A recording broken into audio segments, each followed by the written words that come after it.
such an asshole.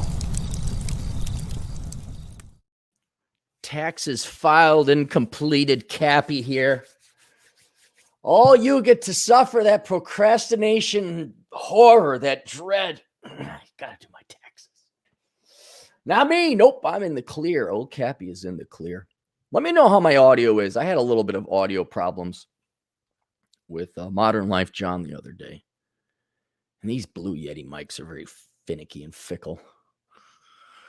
And it's Asshole Consulting. So let's go ahead and get all this done before the weekend occurs so I can have a truly free mind. Get your homework done Friday day so you can enjoy the entire weekend and not do your homework on Sunday night. The advice of which I never followed. Hello.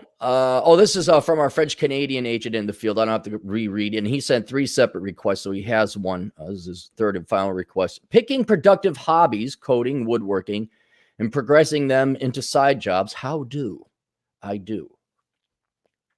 And so I sat and I thought, which ironically is what I'm paid to do now.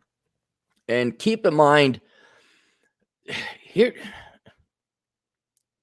sometimes your side hobbies or your fun things or your activities are just going to fall into your lap or blindside you. That has been my experience. So I know there's the how do I give me instruction? Sometimes there is no instruction. Sometimes it just hits you across the face. For example, teaching ballroom dance. I did not expect that. Writing a book. I was not expecting that. I wrote my first book about the housing bubble because I wanted to prove to all the old gray hairs that I was better than them, that I was right and they were wrong. Like, here's evidence. Like, by the way, I don't know if you knew this. Books take some time to write. So to predict a bubble or a crash meant you had to know a long time ago to start that project. But I had no idea it would lead to me being an author. I had no idea me learning how to dance would end up, or going. It was really just to like be a part-time gig, make a little bit of money on the side. Teaching dance, I had no idea it would balloon into that. And so don't think like, oh, I execute A. Yeah, it's almost pushing the same. What should I do as a business? It's like, well, if I had that idea, I wouldn't tell you. So here's some things that you can do, practically take action on. But the number one thing I'd say, we're going to start with this, is keep your eyes and ears and especially your mind open. If all of a sudden, for whatever reason, the way God granted you, you got a penchant for, I don't know, flight. Well, maybe get into model airplanes, like flying model airplanes, aerospace engines, something like that. I don't know. Boy, you really are good with mechanic. Well, then maybe you go become a mechanic and restore cars. But pay attention would be the first thing I do. All right. So the second one I came up with, because you want to make money, I'm just going to go and triage it from the most logical. Well, then it better be something people want, right? I don't know how many times in banking there I was, and Bipsy and Bopsy, 2 40-year-old women who just got off their divorce, have a lot of their ex-husband's money. We're going to start a trinket shop. We're going to start a coffee and biscotti store. I've always wanted to X, Y, and Z. And you know why no one makes that much money doing trinket shops and bauble shops and coffee stores and biscotti stores? It's because there's a billion other people wanting to do that. And unless you're streamlined, like a Starbucks, there's coffee shops all over the place. Yeah, with a highly efficient corporate entity behind it and a brand name. Yeah, okay. But Tina and Tootsie's coffee. Oh, I'm gonna serve things. Start a restaurant. Why do you hate yourself? So screw what you like. What I'm going to say is force yourself to love a practical hobby. And you develop a skill that you would get paid for otherwise. But then once you have this incredibly practical skill, you can then apply it to fun things that people will still pay for. Perfect example again would be auto mechanics. Okay, most of your work, your daytime job is going to be doing auto repair on regular old cars. But if you're good enough auto mechanic and you got the tools, you could restore classic cars. And even though, yeah, it still is kind of auto mechanics, but you're restoring a classic car, it's like going to the gym. Does anyone really want to go to the gym? Not really. Yes, I know you gym rats. Well, I love the gym. Okay, God bless you. I envy you more than you can imagine. But you just force, I'm going to go to the gym. I'm going to work out. I'm going to get into shape. All of a sudden, now you could probably model if you're in really good shape. Or you could start some kind of, well, here's my workout routine. You offer a class or something like that. I want to kind of avoid the internet, but it's going to be inevitable. So, but I want to make the point that if you could just get a practical skill people would normally pay for, but then apply to fun stuff, the fun stuff is what your hobby would be, even though skill is real hard work. Same thing like programming, computer programming. What's most of computer programming? Making YouTube or Google or any of the major tech companies constantly revamp their user interface, constantly sending updates, hacking, preventing hackers, that kind of thing. It's not sexy. It's not fun. But if you're a good enough programmer, maybe you could program a video game. Maybe you could program an app. And so that's going to be the easiest and quickest way to make money off of your hobby, is if your hobby is underlined or underpinned by a highly sought after skill. And I'm talking about guys, oh, by the way, girls, your hobby, if you're cute and you got big boobs, go model. Or, hey guys, I'm a bikini, whatever. It's old hat now. But if you wanted something that did not involve playing off of the sexual market, you're going to need to play into the economics market or the labor market. And people don't pay you to make biscottis. Not any more than the 20 other people down the road that made biscottis. I'm going to get in a food truck. Oh, boy, do you hate yourself. Let me guess, you watched some reality TV shows about that, and you never looked up the PMI. Not PMI. That's Purchasing Managers Index. RMA. You never looked up the RMA data on it. What's the RMA? Never mind. Go make your food, fat ass. So my mom liked to cook. My dad liked my mom's cooking. He said, Philbert, you should go start a food truck. My dad, that's great. Because I'm an American spoiled brat and I watch TV and they say I could do anything. I like the guy. No, it says nothing. Okay. Guy Ferrari. I like him. I hate his execution. Welcome to being horny. Just horks and gets all that crap in his beard. It's like, dude, use an effing fork. I'm sure like behind the scenes, it's just like, I'm gonna kill you.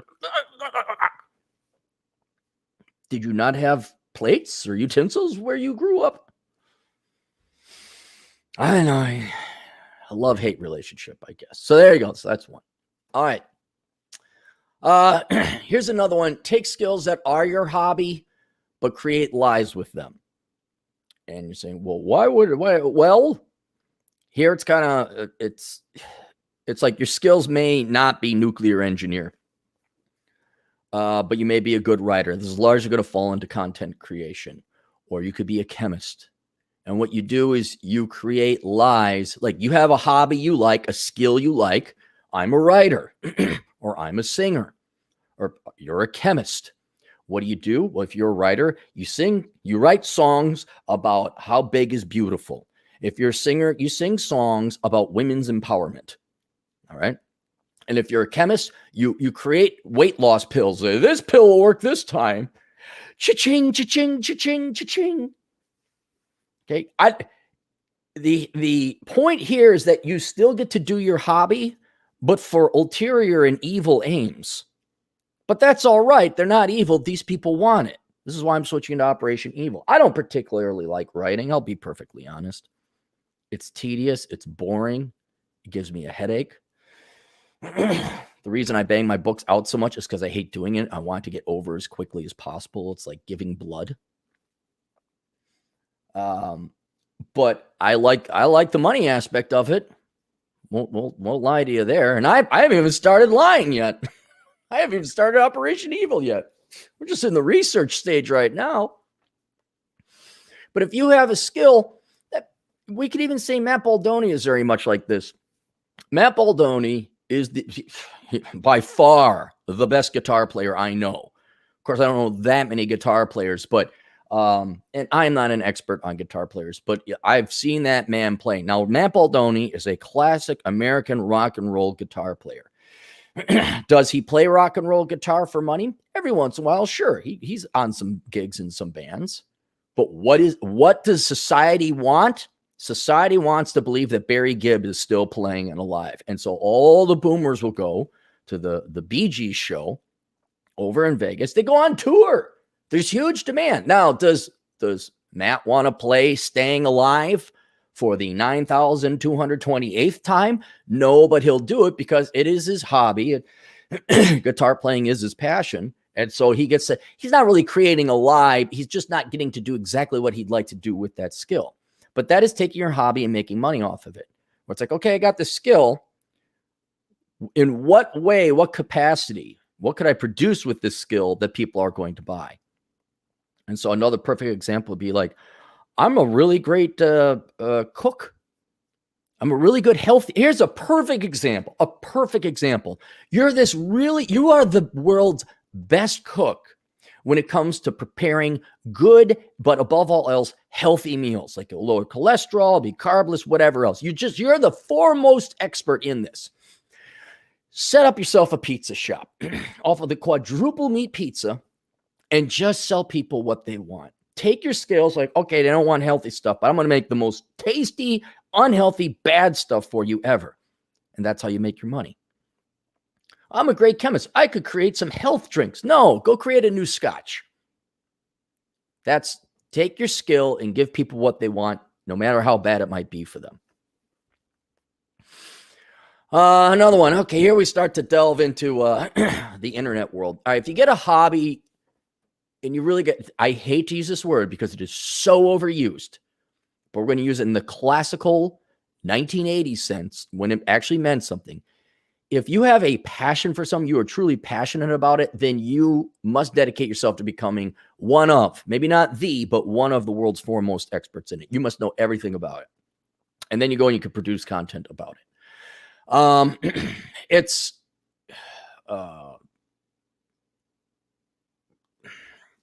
already done.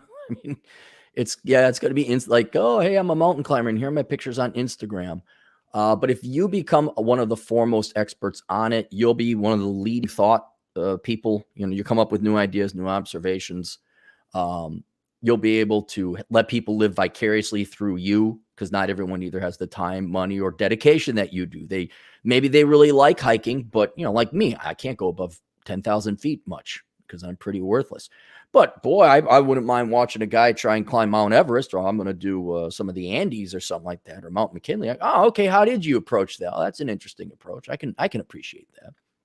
So if you become this beacon, this foremost expert, and you just start the YouTube video and the books or a podcast or whatever, and that's unfortunately that's where most people are. They're on the internet, and that's how they live. And a lot of people are like, oh, is it overdone? It's not overdone. It'll never be overdone because people aren't going to be going outside because the government won't let you. So they'll live vicariously through you. Another one, become an expert at something that you're passionate about, something that's really fun, but then create an actual physical product that you want. Okay. Now, this may require employing other people and engineers, manufacturers, things like that. And I'll give you a perfect example. I am an expert at motorcycle riding. I absolutely love it. I do it way more. Now, I'm not the world's foremost expert, but I have done enough of it to know there are certain things that I would like as a motorcycle rider. All right. One of which, and it probably already exists, and if it doesn't, somebody go run with my idea, is a tire patch. You said, what do you mean a tire patch? Well, your tires on long distance rides will obviously wear out. But if your tires aren't perfectly aligned, and sometimes, and that's the thing, is I can replace the front tire. I can't do the back tire. I need to go in and have a mechanic do that. You need the machine. I got a buddy who has a machine that can take tires off, but that back one, it's a pain in the ass. Regardless, the point is they should align it, but only about 40% of the time do they really do. And if those tires aren't aligned, they'll wobble a little bit and it will wear unevenly in one particular spot. And then you have a bald patch on your tire. This happened to me many times, but Where it was really particularly bad was I was in British Columbia coming back from Alaska. And I kind of noticed, because there's nothing out there. You don't want to get stranded. So I'm looking at my back tire and I see tread, gone. Tread, gone. I'm like, oh, crap. It's misaligned. And I'm duct taping that patch. I duct taped it. And it actually kind of worked. So we wouldn't wear anymore. Right. So I thought, well, what if there was like just this piece of rubber, like a piece of tire, kind of like a Band-Aid for a bald spot that would, go on with a really hard, really strong epoxy and would just stay there. And you could get like another, 100, 150 miles out of it. So you could get to the next town and get yourself a tire replacement. Now, I don't know anything about epoxy or rubber chemistry or delivery and manufacture or anything like that. But I am so far within my field of my passion. I know this, if I'm running into this problem, there's got to be other people running into this problem. And that's another great thing for entrepreneurship. If something is annoying you, I guarantee you it's annoying everyone else. If you could find a solution to it, people are, oh yeah, I can, and the classic example is the Heinz ketchup bottle that was glass. Pop, pop, pop, pop, pop, pop, pop, pop, pop, pop. Then some genius said, hey, what if we made it plastic and squeezable and put it upside down with a big cap? Oh my gosh, genius. What else? You're annoyed with fat people.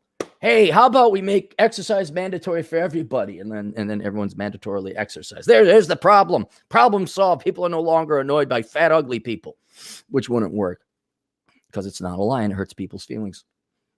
But that's something where you excel in your field, and through your trials and tribulations, you come up like, whoa, a lot of hikers, I'm sure, come up with this. Like, man, when I set up my camping thing, but the poles don't work right. What if we got different type of tent, whole revolutionary set of tent where you just hit, pull a string and it springs up and you're not wasting time in the cold setting up camp, things like that. So that's another thing where you can actually bring a physical product to market. And I hate to say this because it is purely internet based, but it's true. It's called the brand of you. And it may shock some of you to find out, like, you go online and what does every American and Westerner kid want to become? I want to become a YouTube internet star. Grr. And then you compare it to like China and Japan and Russia. And the number one thing is astronaut, nuclear engineer. Like, oh yeah, we're in it for the long haul. But at the same time, yet I'm not necessarily against that, because the internet has allowed us to be exposed to, the vast majority of the world's population. And if you're just you, there's at least a couple thousand people that aren't just going to like you, but they're going to be like, wow, that guy or gal is really cool. I like their personality. Because think about, like, you go to school, population of, let's say, 1,000 kids in a high school, and you got like 3 or 4 really great friends. Like, your personalities just meld. You guys really get along great together. That's 1,000 people. There's a billion more. No, that's a trillion. There's a million more of those. So you do the math and you spread out a wide enough cast. Like, let's say you're some Dutch guy who likes to ride bicycles and work out, and you're kind of douchey. There's some people that'll tune into that. Let's just say you call your name Jack Napier or something. Like, it doesn't matter how weird and dopey he is, this theoretical person, of course. There are thousands, even tens of thousands, possibly hundreds of thousands of people that if they got exposed to this mythical person called Jack Napier over in Scandinavia, they might tune into that show. Like, look at me. I'm an idiot. Okay. I'm an angry, pissed off, ex-banking economist type of guy who yells and screams at kids to get off my yard. And people are like, oh, I love that old guy who yells and screams at kids to get off his yard, who's the economist. Oh, I love that guy. He's the greatest. He's angry. He's pissed off. There's people out there that want to tune in, And so whatever your personality is, go and be you. Let me give you another example. I don't even know if he's around anymore. He's a monster of a man. I think he's almost 7 feet tall. And the Amazing Atheist, okay? Loser by every regard. I mean, amazing atheist, thy name is millennial. Beard, fat, socialist, everywhere, whatever, mental illness, be proud about your. You're like, well, who the hell? He's got a bigger follower than anyone I know. I don't know if he's still around, or if he retired or what. But whatever it is you like, whatever you are, go be you. And the great thing about this is that you don't have to act. You don't have to put on a show, which is one of the things I'm most grateful for about my shtick. This is not shtick. If you come hang out with me, you will see me yelling at kids to get off my yard. If you come hang out with me, like, get out there, millennials and Gen Zers, there's no difference. Yes, I smoke cigars in the real world. It's not an act. Yes, I ride motorcycles. Yes, I have dragged friends up the top of mountains. They've not liked me for it. And so you don't have to put on a show. And it may not happen today or tomorrow, but if you start young and you go through it, you kind of get like the Truman Show. People just follow you. People, look, the number one thing people are sick of is themselves, because that's the number one thing they know. They got themselves 24/7. You're damn right they want to live vicariously through somebody else. And it doesn't matter. I mean, it could be someone, so what? They like living through your life. Oh, what is, for example, I really enjoy the world-class bullshitters. Not that I get into their lives, but I like, what does Jeff have to say about this? Oh, what's Dion got going on? Oh, he made a funny joke about his kids and his wife. Okay. So if you do that and you're entertaining enough, over time, you'll get enough followers. Of course, it requires work. You got to do advertising and marketing, and you got to be on social media. You have to have some kind of message or brand, but you essentially become the brand of you, and then you go make some money. You start monetizing. I mean, my God, the number of girls that do reviews of girl products is limitless. And I asked the GF, I say, why do you like this one and not that one? Oh, but she's got nice brown hair and she does a thing different. She's got this husband who's kind of witty and funny. He comes in every once in a while and she gets him out of there. I'm like, okay, that's okay. And both these gals, doesn't matter, they got way more followers than I. Why? Because they review it the way that a lot of girls like it to be reviewed. And so there you go. So that's it. All right, let's get to the super chats here. Fernando Covet, our Brazilian agent and the Portuguese agent in the field. Just heard the news. Here's a little help towards the Mitten Fund. Keep it up, Mitten. The Mitten Fund? Like, because it's going to get cold out here in Minnesota. We're going to have a day where it's minus 20 with a high of minus 7. You mean the bailout fund? Alex Patino, handyman, and in charge a load of money. Yeah, handyman be in charge. That's another one to do. Absolutely. That's something I wish I could have done, Alex. And maybe I will. I'd be a better carpenter. Because I go and I got to look at my house. And you want this here? Do you want the lights there? And I'm just looking at these guys. I'm like, these guys can build a house. I can hit a record button. I am such a douche. So I hit this button. I hit a button. I just talk, and then I get money, and then I give you the money, and you actually do something with it. Like, wow, I'm filth. I'm just absolutely. But like, yeah, I ever watch Bob Vila? Like, there's this crappy house. And they turn it into a brand new house. Like, all right, maybe I'll do that. I'll get into carpentry. You know what? I'll make my own smoking gazebo. That'd be a good project. It'll come out looking like some third grade wood shop project, all messed up and off angle and nails sticking out. Swallow Blue, waiting for my video. Also, here's some more cash for the Cappy Ballot Fund. Yeah, we're getting to that, Swallow. I'm trying to finish them all off today. So we'll get that done. Juando for €2. But Cappy, we just want to be happy. Why so mean? I'm half tempted to do a video on the 32-year-old girl who had a meltdown. I'm 32. I'm going to be poor. I'm going to die poor.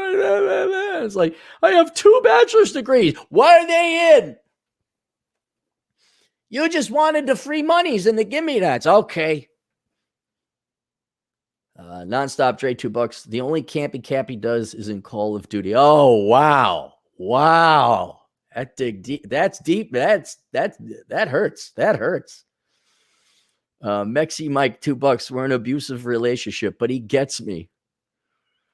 I'll be honest, guys. Look, if you want a quick buck, you know what's a great hobby to develop, even though you have to like build it's a distasteful. Just lie to girls. Just tell them what they want to hear.